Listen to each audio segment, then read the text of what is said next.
Miss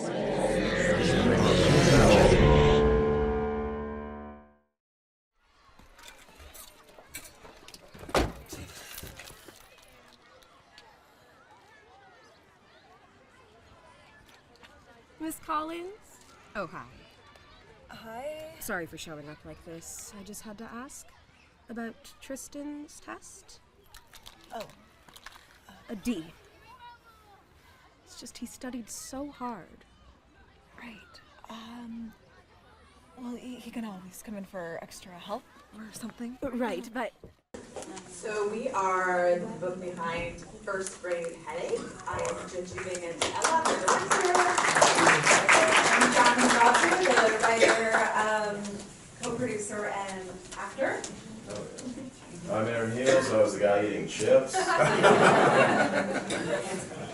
And I'm Brittany Miranda, and I was one of the parents. So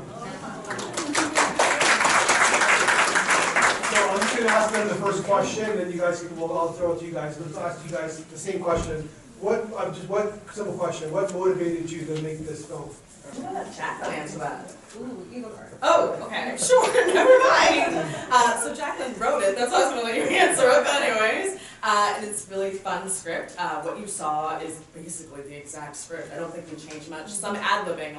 Jacqueline decided to add a lot of more fucks that were ad-libbing. But I really want to make it because I can see it so clearly. It's so fun. I can also relate. I've done some teaching myself, and as I'm sure many of you know, it can be an interesting time. And I wanted to pull together a really lovely team, both of actors and people behind the camera, to just do something fun that could that I could direct. I'm mostly an actor, so it was also wonderful to flex a different muscle because I do that every once in a blue. I'll add a little bit. I'm recovering from a head cold, so that's why my brain is like very foggy right now. But yeah, I think definitely like there were a lot of like themes that I wanted to explore in this. Growing up, my mom was an elementary teacher, and I also teach a little bit music to kids. So I think there was just a lot that I wanted to explore with this in terms of how people treat each other and kind of the dynamics now in the education system. So bringing that all into like my natural like dark comedy kind of writing was something that I wanted to do, and I got the best team to do it with, so hey. So I have to say that I have a daughter in grade 3 and a son in grade 1. I'm on the parent side a little bit in this film. So I got a nice little opposing view. So it's a tough world out there. All right, so anybody have any questions? I'm half kidding, but not really. Anybody have any questions for one of the filmmakers? Either for either or. Anybody got any questions? Yes, go ahead. This is a really random question, but for you guys, where did you film it? Like, what school? Because I feel like I recognize it. Okay, so we had so much trouble finding locations, and although the script is in a certain sense simple, that was my biggest worry, where to film it at a school. So we looked at a bunch of different places, and I happen to live very close to Essex School, and the principal is so nice. At least he's really nice to me. It's also like, it's a Toronto public school / alternative school, so I think that's part of why he was so nice. That's where we filmed it. Any other questions? Yeah, go ahead. Hi. How long did it take you to organize the cast and script and to have this entire filming? Okay, so Jacqueline, we wrote it in May or June? Yeah, May or June. Yeah, I think it was May 2023, and then I came on board June, July, and then we started to look for actors. And we found, I think, Brittany, we might have asked you first, or we thought about you first, but I don't think we asked you first, and then we got distracted. We're like, we need a cinematographer. So we found our lovely cinematographer, Ray Tucaro, who literally found me via a Facebook group. So sometimes reaching out randomly does work. Facebook group for creative people in film TV. And we wanted to film originally September. I remember we only started this May, June, but then we pushed it to October, and then we pushed it to November.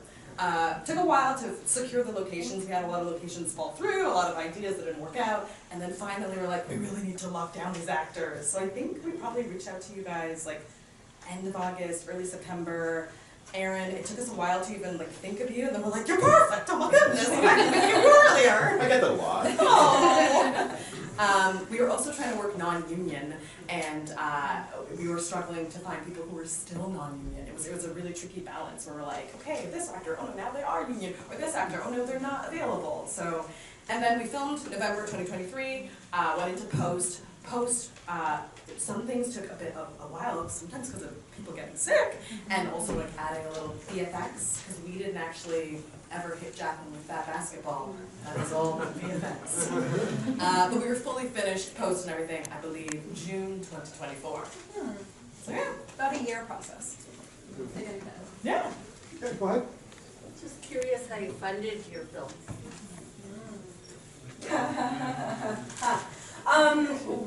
We didn't. It was mostly, honestly, just everyone on the team has been a friend of either mine or Jajube's from our, many years in the industry, working as actors. So I think it was honestly mostly just favors from very, very talented friends. Was mostly what it was. I would love to have funding for my next film if someone wants to talk to me later, but this one was just, self-funded, basically. A thought question for that team. Where did you get the idea to just have a guy that's just a cat dad chilling in the corner? Because he wasn't at all part of the madness of the moms, right? Like, where did that come from? Nowhere. Just my brain. Just my brain. I guess like somewhere subconsciously, I don't know, some kind of rule of threes about comedy, having like the third guy just be like, I don't know, I'm just here, I guess. But yeah, I just kind of, do you want to talk about your that experience? Oh, yeah, sure. It was probably one of the easiest days I've ever had on set.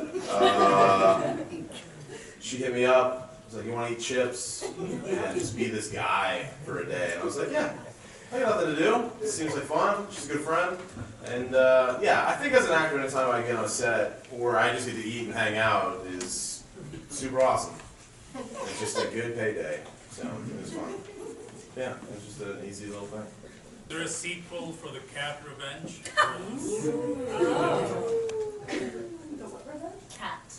Oh, interesting. Who knows? Could be. Something to think about, for sure. Just try to lock down a franchise. Yeah. We'll figure it out. Yeah, come talk to me after. We'll figure it out. What? A quick question for the team. This is not including. Why do you have to use non-union actors? So it totally just depends. I've also directed a film that was union actors, and that's actually how I cast Jajube in my other film, Sheet Meal, that I did a few years ago. So I think it just depends, but for me, I'm non-union, and I wanted to act in it, and so therefore we had to cast all non-union. How many takes did it take when you got hit by the basketball on the head? Lovely question. So actually, it was not an actual basketball that was hitting my head. That was added in post-production. But how many takes did I do? Probably 5? No. How many? Definitely 3 or 4 at most. I would not do 5 takes. I'm sure. Any last questions? Yeah, go ahead. Yeah, go ahead. In the back, second row in the back, yeah. Hi, so I have a question for all of you there. Now that you guys sat down and watched the film with us, how do you guys feel watching it with us? I'm gonna let Brittany answer. I think I realized that, the parents were extremely reasonable in this film from beginning to end, and that really came through for me at the watch. So.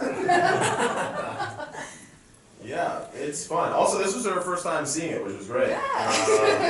There's just something different about watching a film. Like, she came over to my house and she played it for me, and it was fun. I was laughing the whole time. But it's cool to see it translate to a general audience instead of just the people. You know what I mean? It's like, I made this sandwich. It's really good, and you share it. The person's like, this is a real bad sandwich. And you're like, fuck.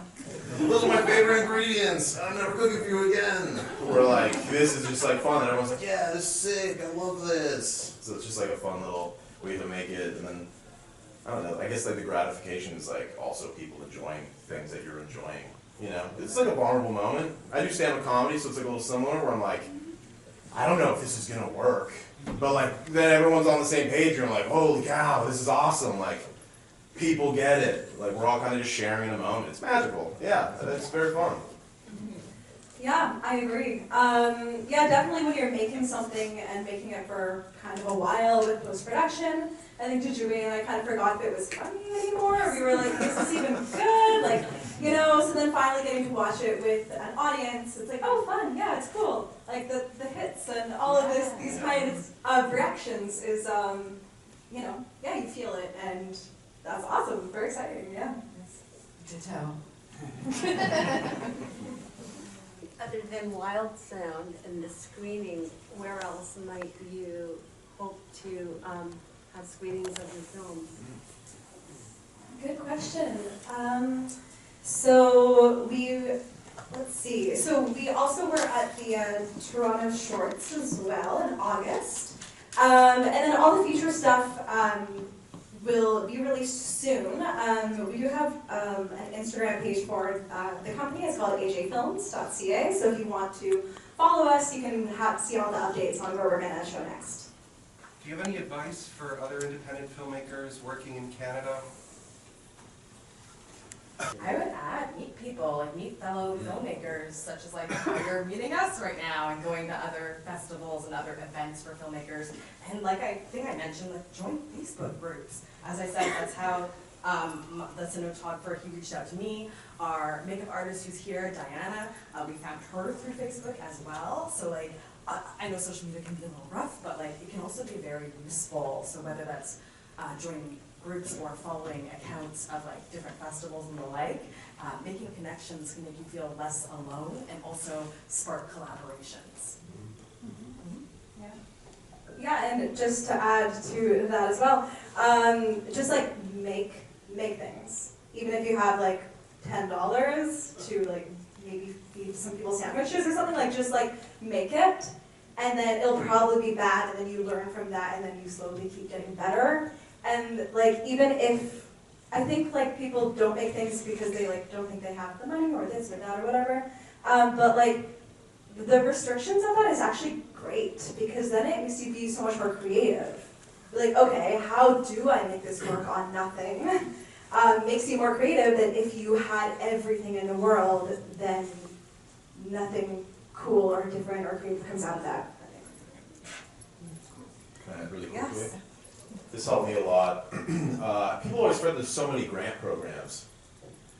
Just if it's ever a financial thing. The government offers a lot. I know Ontario specifically does. The government of Canada also does a lot of things out of Quebec as well. I'm a person who used to live in my car, so free things and like handouts were like a big deal for me for like a year and a half, 2 years, and I cannot begin to explain how helpful grants were. To just throw noodles at a wall and see what, most don't cost anything to apply, just have just some concept of like what you want to do, and like it's great because one, at the end of the day you get to pay yourself a little bit, so it's nice to be able to afford things, whether that be like equipment or whoever, but also it's a good way to like, you know, you have to build a team and like meet people. It's great. I mean, like a lot of people I think independently think it's also like, how do I do this, but it's so much easier to be like, how can we do this, and like, you know, just have people around in your pocket. You can be like, hey, I need to lean on you for this, like I'll pay you back later, or you know, it's just, I just think grants are very important too, just to like help get off the ground if it is a struggle, you know. I cannot, again, just begin how incredible grants can be, and I will die on that hill forever. Yeah. Was the tips like real or CGI? Who's the tips? The tips. The chips. Oh, the Chips. chips. Oh, the chips. No. Yeah, I think it's important when you're on set eating that you work with real props. How many bags did you go through? I don't know. That bag got refilled a lot. I know when we yelled cut, I didn't, and I was just, I was like, oh hell yeah, free lunch too, fuck yeah. But, yeah, a lot of chips, a lot of chips. All right, thank you guys for coming. Everybody's got ballots. Thank you.